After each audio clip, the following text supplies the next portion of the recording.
Now, from the Signature Bank Studios, this is Chicago's Morning Answer with Dan Proft and Amy Jacobson.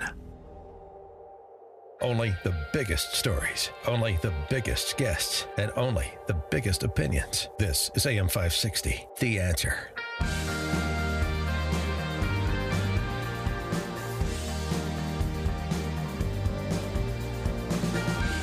Top of the morning, Dan and Amy.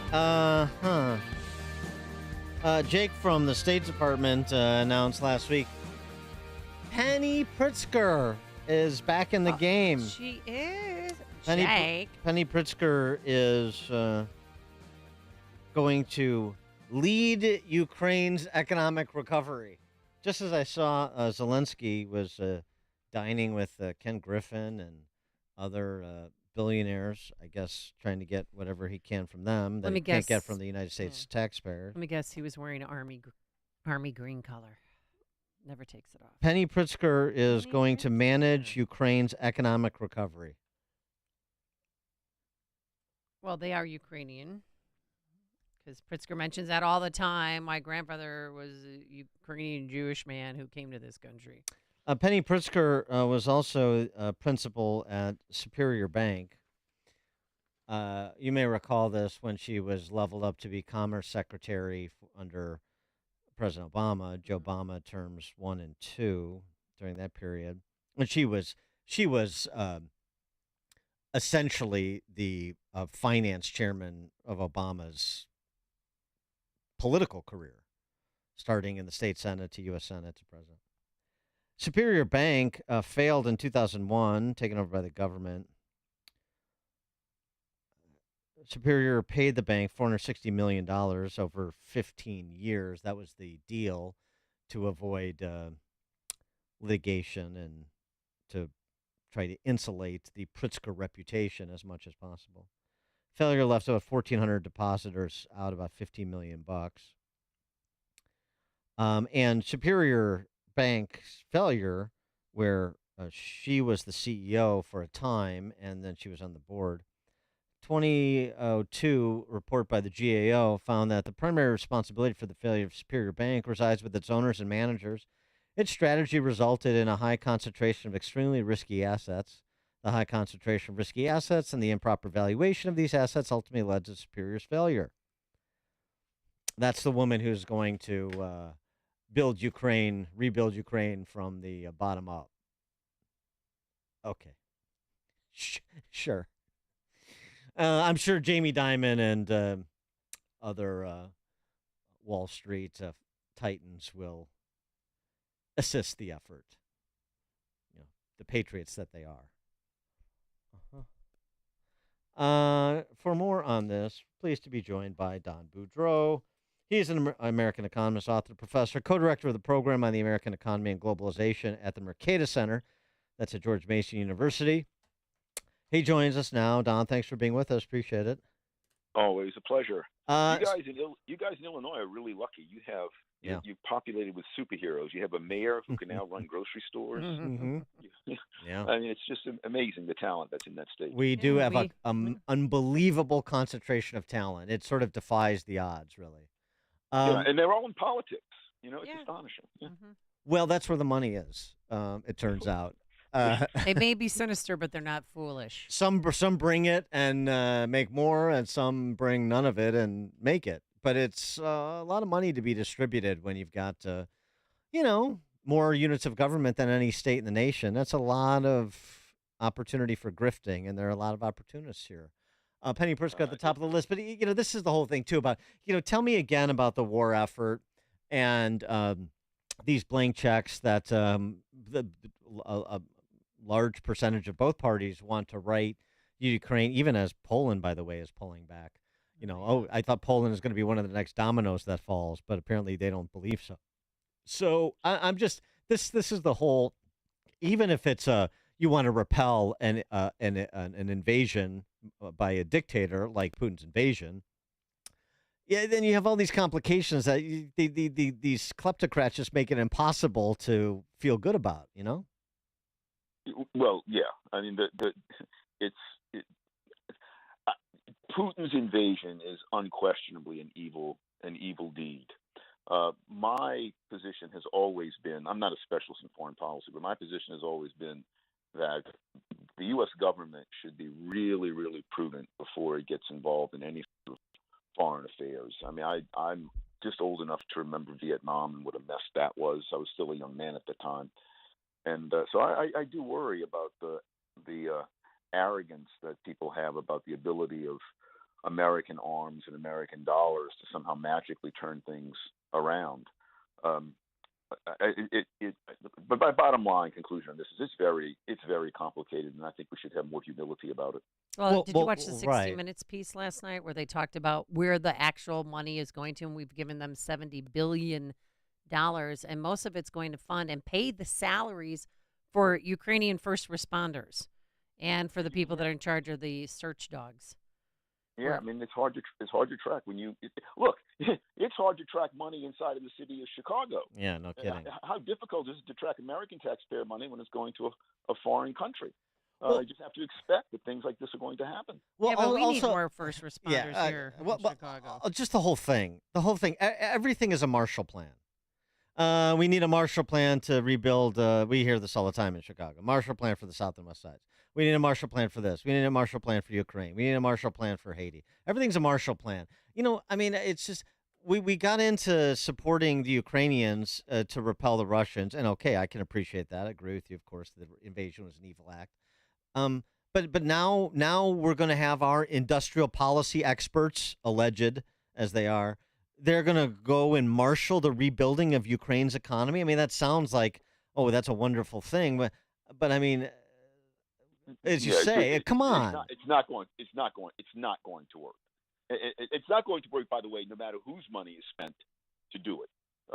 Those kinds of schemes to uplift an economy are destined to fail. You can't have bureaucrats and politicians allocating resources in contradiction to market forces and expect that the outcome is going to be good. By the way, the Marshall Plan, if you actually look at the performance of the Marshall Plan, it's way oversold. I know. Europe emerged from the war to the extent that Europe liberalized its economies and adopted market prices, the price system. And we have this myth about the Marshall Plan today. Maybe at the margins it did some good, but it was not the magic sauce that brought West Germany and Europe back from the ruins. It was to the extent to which those countries liberalized their economies and adopted market institutions. Yeah, the country that performed the best, I mean, since we're in this part of the world, that performed the best after the wall fell in '89, coming out of the ravages of communist domination, was Estonia. Because the president of Estonia at the time was this 35-year-old Friedmanite who wanted to make Estonia basically the Baltic Hong Kong of the time. Yeah, and the proof is in the pudding. Estonia really did perform very well. History is pretty clear on this. The more restricted the economy, the greater the intrusion of politicians and bureaucrats in allocating resources, the worse the economy performs. I don't care, even if Ms. Pritzker had been the greatest success in American banking history, there is no way that she is going to direct the Ukrainian economy into some paradise. It's just not going to happen. It cannot happen. Well, Dan, excuse me for going off script here. Weren't you a DJ in Estonia? No, you're a rap star. What did you do? No, I was I bartended for a night at a rave that was hosted by Freedom Front, which was a libertarian anti-government organization in Stockholm. Oh, not in Estonia. Yeah. When I went to the World Libertarian Convention in Tallinn, then I went over to Stockholm, Don, and then I had a little foray as a bartender. That sounds like fun. Yeah, it was. It was actually pretty fun. It was pretty fun. Did you get a lot of tips, or they don't tip? Yeah. I was very big in Stockholm. I was in Stockholm like David Hasselhoff is in Germany. I was that. It was. I'll let big. my cousins know if they. Yeah. I'll ask them if they know your name. Hey, you wrote a piece about the trade war, which tends to be pretty popular these days in both parties. This sort of sticking it to enemies of America that are bad actors, often like the Chinese communists, but the punishing our adversaries or even our enemies with tariffs is not a winner for America, you argue.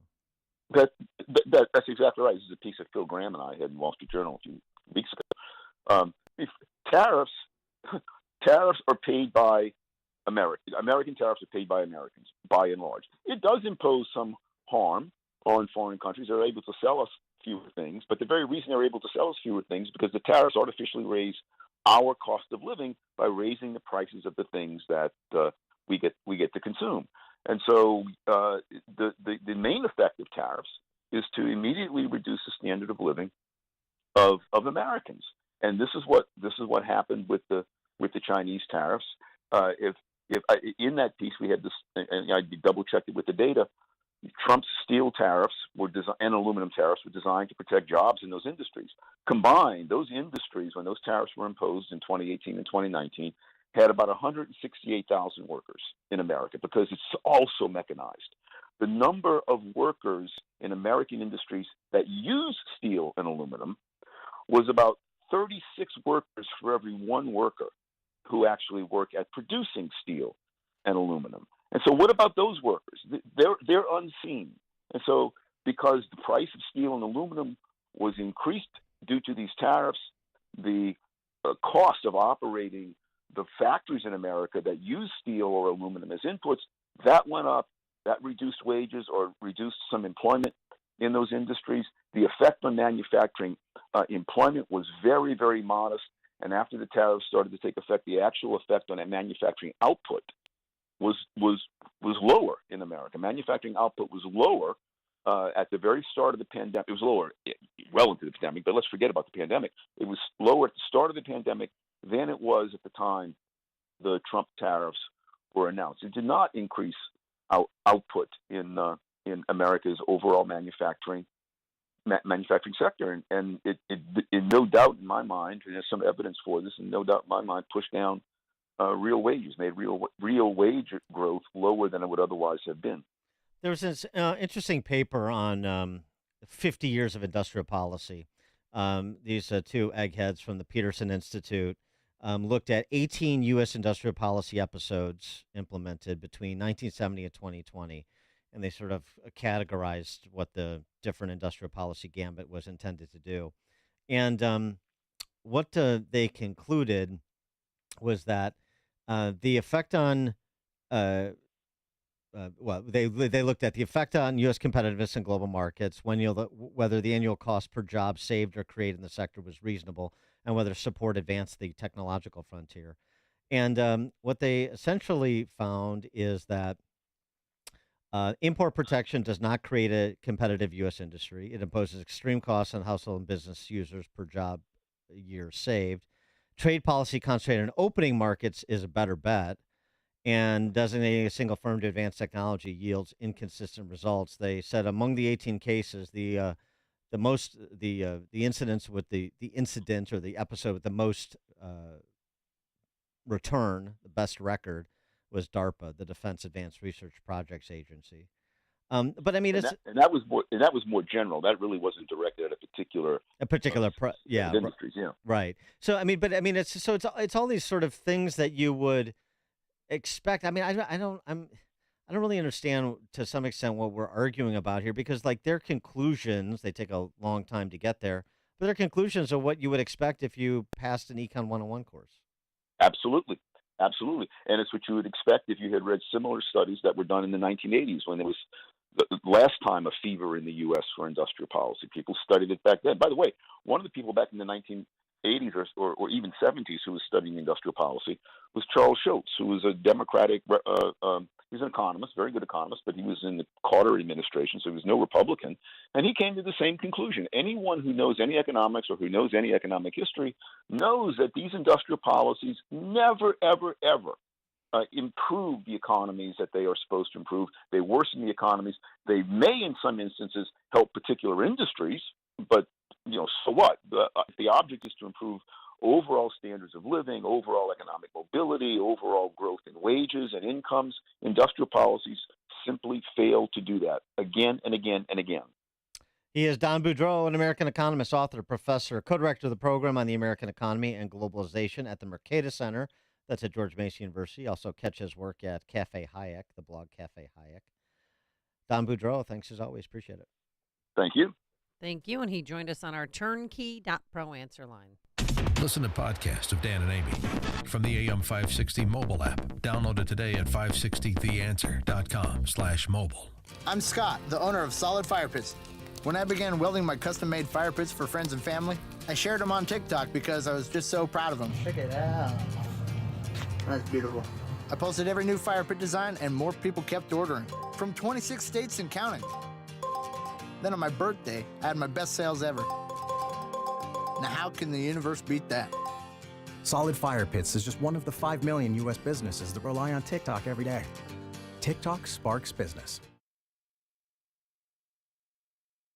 Are you a small business owner? Then listen up. We want to tell you about locally owned and operated Turnkey IT.